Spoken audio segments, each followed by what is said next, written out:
Hi friends, আজকে বৃহস্পতিবার তো স্নান পুজো করতে অনেকটা দেরি হয়ে গেছিল।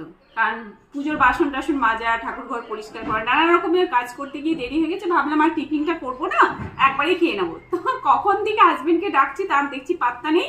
তো আমি ভাবছি আমি আজকে একা আগেই খেয়ে নেবো, সবার আগে খেয়ে নেবো। তো তার জন্য খাওয়া শুরু করে দিচ্ছি। দাঁড়াও, ভাতটা বেড়ে ভাত নিয়ে নিয়েছি যাতে আমি তাড়াতাড়ি খেতে পারি। তার জন্য জাস্ট একটা সবজি বানিয়েছি, কিন্তু এখনো আসার নাম নেই। তার জন্য আমি আর একদম থাকছি না, তো ওই জন্য খাওয়া শুরু করে দেবো। এই দেখো, একটা সবজি বেশ বড় করে বানিয়েছি। পেঁপে, সয়াবিন, গাজর, আলু আর রুই মাছ দিয়ে ঝোল বানিয়েছি। এবার আমি খাওয়া শুরু করে দেবো। আসে যখন আসবে তখন খাবে। খিদে পেয়েছে।